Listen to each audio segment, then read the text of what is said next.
ایک بار کی بات ہے، یونان کے سمراٹ کسی بات پر اپنے وزیر سے ناراض ہو گئے۔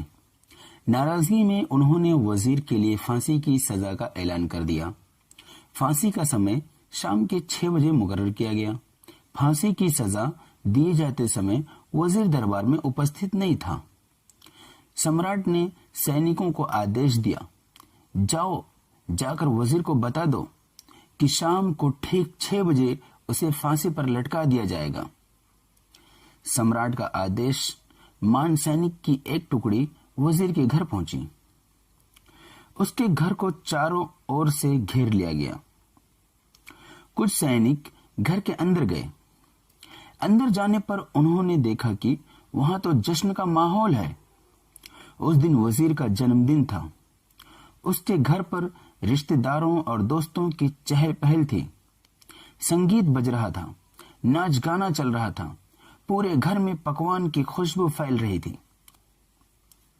کل ملا کر وہاں کا ماحول بڑا خوشنما تھا۔ سینکوں نے بھری محفل میں اعلان کر وزیر کو پھانسی کی سزا کے بارے میں بتایا۔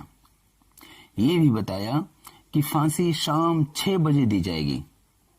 یہ اعلان سن کر وہاں موجود ہر شخص حیران رہ گیا۔ فوراً سنگیت اور ناچ گانا بند کر دیا گیا۔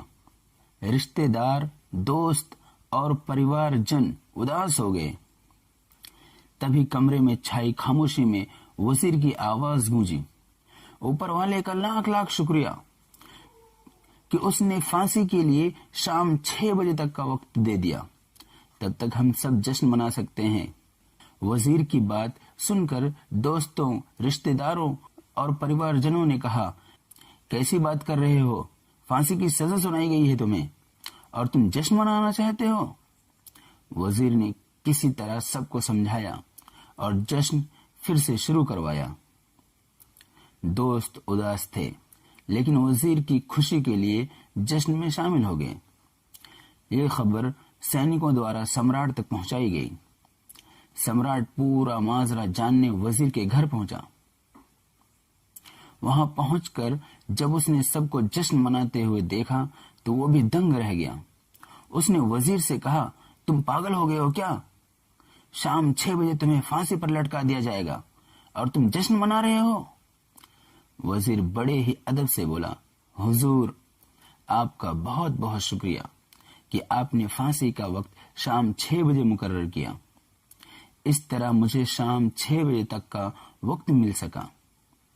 یدی آپ مجھے یہ وقت نہ دیتے تو میں اپنے پریوار، دوستوں اور رشتہ داروں کے ساتھ جشن کیسے منا پاتا؟ پھانسی پر لٹکنے کے پہلے میرے پاس شام تک کا وقت ہے، یہ میں کیوں ضائع کروں؟ میرے پاس جتنا بھی وقت ہے اسے میں خوشی خوشی گزارنا چاہتا ہوں۔ یہ بات سن کر راجا نے وزیر کو گلے لگا لیا اور کہا، جس انسان کو وقت کی قدر ہے، جو زندگی کا ہر لمحہ خوشی خوشی گزارنا چاہتا ہے، اسے موت کیسے دی جا سکتی ہے؟ اسے جینے کا پورا حق ہے۔ تمہاری باتوں نے ہمارا دل خوش کر دیا۔ تمہاری پھانسی کی سزا معاف کی جاتی ہے۔ تھینک یو، شکریہ۔